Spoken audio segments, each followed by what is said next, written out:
just joined me, I went to Hardin, Montana to witness the decline of our nation. And really, I was looking in a mirror. I was looking back at myself.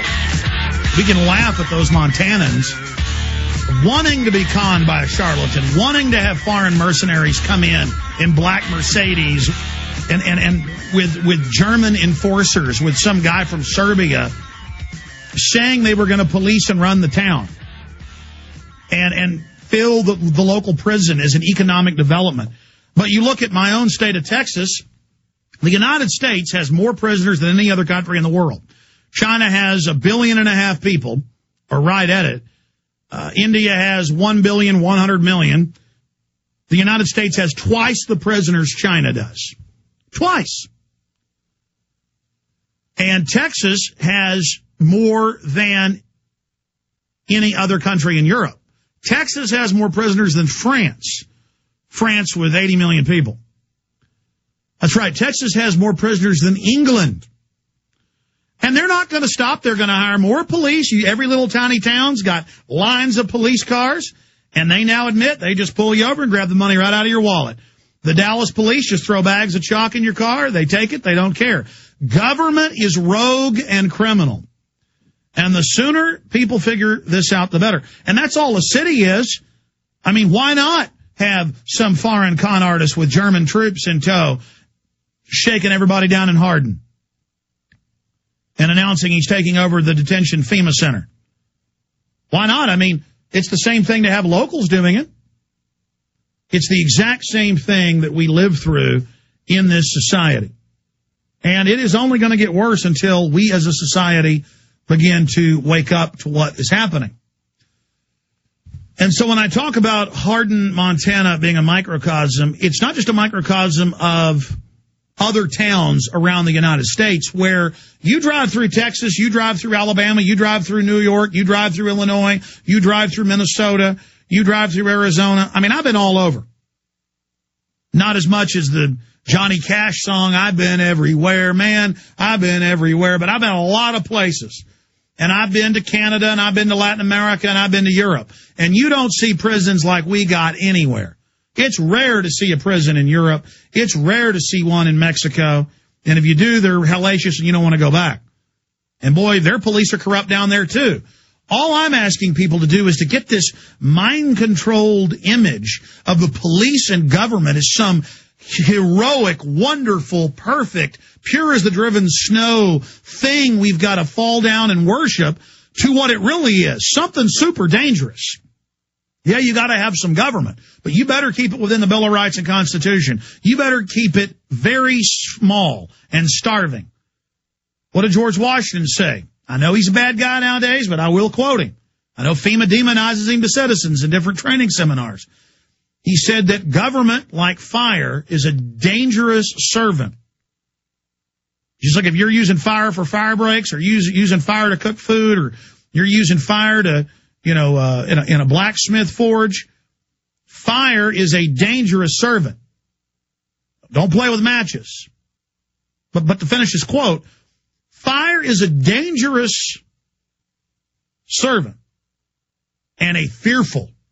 Fearful means, whoo, man, we're talking, you can get the hackles up, get scared. Fire is a dangerous servant and a fearful master. Hitler was government. Pol Pot was government.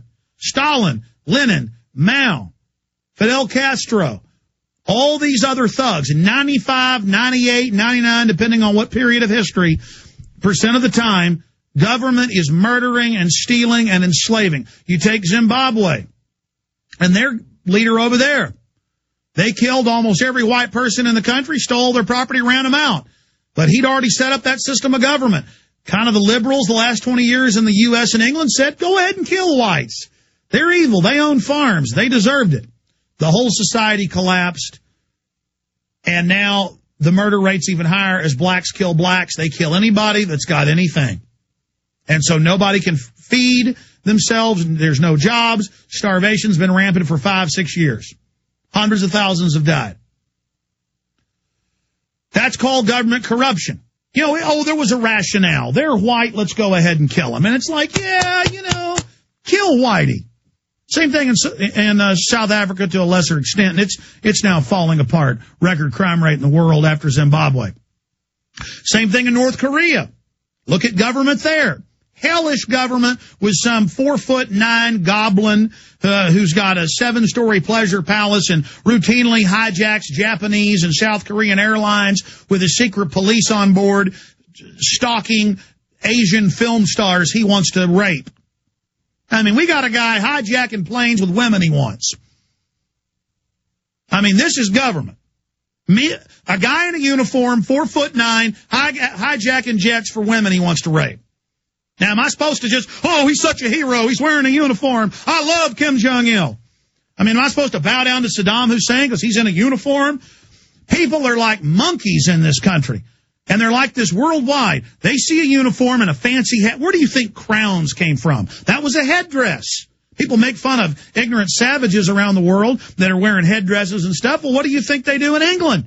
You get some old murderous woman with her murderous family committing all these crimes worldwide. Everybody worships her. She's got a big glistening headdress with diamonds on it. And our presidents get down and kiss her on the hand and kiss her butt. This is a woman who has a groom of the stool. She doesn't even wipe her own hind end. You don't believe me? Google that term. That's right. She has a white-gloved butler that does it. And when Obama sees a Saudi royal, or he sees a British royal, or Bush does, they bow down to him.